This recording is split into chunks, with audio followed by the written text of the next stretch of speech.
નમસ્કાર મિત્રો, આજના વિડીયોમાં આપણે ટાટ મેઇન્સ પરીક્ષા માટે ઉપયોગી થાય એવા ટોપિકની ચર્ચા કરીશું. તો જોઈએ. ગુજરાતી ધોરણ 11 પ્રથમ ભાષા પ્રકરણ 1 કાવ્ય નાવિક વળતો બોલિયો કવિ ભાલણ. સંપૂર્ણ સ્વાધ્યાયની સમજૂતી. ક્વેશ્ચન 1. નીચેના પ્રશ્નોના ઉત્તર એક એક વાક્યમાં લખો. 1. નાવિક કોને કોને નાવમાં બેસાડવાની સંમતિ આપે છે? નાવિક સીતા, લક્ષ્મણ અને વિશ્વામિત્ર ઋષિને નાવમાં બેસાડવાની સંમતિ આપે છે. 2. નાવિકે અગાઉ કઈ બાબતના મહિમા વિશે સાંભળ્યું હતું? શ્રીરામની ચરણરજના સ્પર્શથી પાષાણ પણ સ્ત્રી બની જાય છે.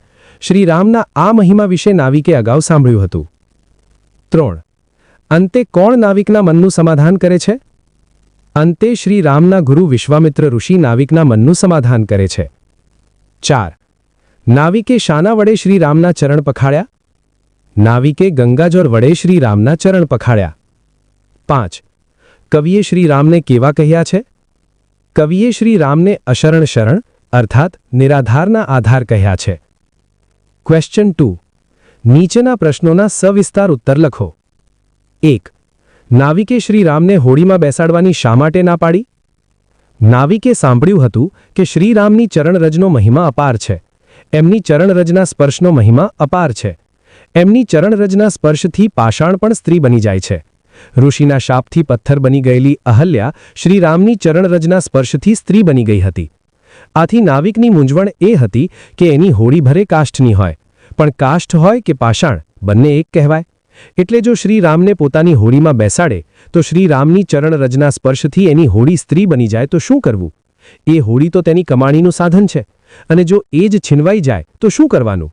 વળી એક સ્ત્રી એટલે કે તેની પત્ની તો ઘરમાં છે જ, તેમાં વળી બીજી સ્ત્રી આવે તો બંનેનું ભરણ પોષણની વ્યવસ્થા પણ કરવી પડે. આથી નાવિક સીતા, લક્ષ્મણ અને વિશ્વામિત્ર ઋષિને પોતાની હોડીમાં બેસાડવા તૈયાર છે, પરંતુ શ્રીરામને બેસાડવાની ના પાડી દીધી. 2. નાવિકે શો વાંધો ઉઠાવ્યો? નાવિકે શ્રીરામના પોતાની હોડીમાં બેસાડવા વિશે વાંધો ઉઠાવ્યો. નાવિકે એ વાંધો ઉઠાવ્યો કે તે પોતાની હોડીમાં શ્રીરામને નહીં બેસાડે, કેમ કે તેમની ચરણરજના સ્પર્શથી એની હોડી સ્ત્રી બની જશે અને એની આજીવિકાનું સાધન છીનવાઈ જશે. વળી એક સ્ત્રી તો ઘરમાં છે જ, ને બીજી લાવીને એનું ભરણપોષણ કઈ રીતે કરવું એ પણ તેના માટે ચિંતાનો વિષય બની ગયો. 3. વિશ્વામિત્ર નાવિકના વાંધાનો શો ઉપાય સૂચવે છે? વિશ્વામિત્ર નાવિકના ધંધાનો એ ઉપાય સૂચવે છે કે નાવિક શ્રીરામના ચરણોને ગંગાજળથી પખાળે, જેથી એમના ચરણમાં સહેજ પણ રજ રહે નહીં અને એની હોડી સ્ત્રી ન બની જાય. 4. નાવિકે શ્રીરામના ચરણ કેમ પખાળ્યા? નાવિકને શ્રીરામને પોતાની હોડીમાં બેસાડવા સામે વાંધા હતો, કારણ કે એને એમ લાગતું હતું કે રામ જો તેની હોડીમાં બેસશે તો એની હોડી પણ અહલ્યાની જેમ સ્ત્રી બની જશે. તેની આ વિમાસણ દૂર કરવા વિશ્વામિત્રે નાવિકને શ્રીરામના ચરણ ગંગાજળથી પખાળવાનું સૂચવ્યું. નાવિકને વિશ્વામિત્રના શબ્દોમાં વિશ્વાસ હતો, આથી નાવિકે શ્રીરામના ચરણ ગંગાજળથી પખાળ્યા. આ નિમિત્તે તેને રામના ચરણ પખાળવાની તક મળી. ક્વેશ્ચન 3. મુદ્દાસર નોંધ લખો. 1. નાવિકનું ભક્ત હૃદય.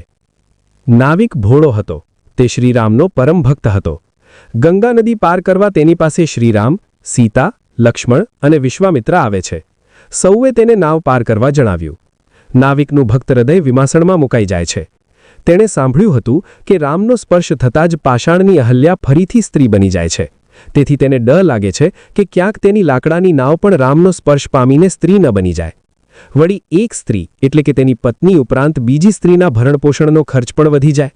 વળી તેની નાવ જો સ્ત્રી બની જાય તો તેની આજીવિકા પણ છીનવાઈ જાય. તેથી તે રામને પોતાની નાવમાં બેસાડવા માટે તૈયાર થતો નથી. તેની આ સમસ્યાનો ઉકેલ ઋષિ વિશ્વામિત્રએ એ આપે છે કે નાવિકે ગંગાજળથી શ્રીરામના ચરણ પખાળે, જેથી એમના ચરણમાં સહેજ પણ રજ રહે નહીં અને એની નાવ સ્ત્રી ન બની જાય. નાવિકને વિશ્વામિત્ર પર પૂરો વિશ્વાસ હતો અને તે શ્રીરામનો મહિમા જાણતો હતો. તેથી તેણે ભક્તિભાવપૂર્વક શ્રીરામના ચરણ ગંગાજળથી પખાળ્યા. આ નિમિત્તે તેને રામના ચરણ પખાળવાની તક મળી. ક્વેશ્ચન 4. નીચેના સમાનાર્થી શબ્દોને વાક્યમાં પ્રયોજી તેની અર્થછાયા સમજો. 1. પાષાણ, પથ્થર. પાષાણ. રામના સ્પર્શથી પાષાણની અહલ્યા ફરીથી સ્ત્રી બની ગઈ. પથ્થર. સીતાનું રુદન સાંભળીને પથ્થર પણ પીગળી જશે તેમ લાગતું હતું. 2. ચરણ પગ. ચરણ નાવિકે રામના ચરણ ગંગાજળથી પખાળ્યા. પગ નાવિકે રામના પગ ધોયા. 3. કાષ્ઠ લાકડું. કાષ્ઠ નાવિકની હોડી કાષ્ઠની બનેલી હતી. લાકડું નાવિકને પોતાની લાકડાની હોડી સ્ત્રી બની જશે તો તેવી ચિંતા થવા લાગી. 4. જળ પાણી.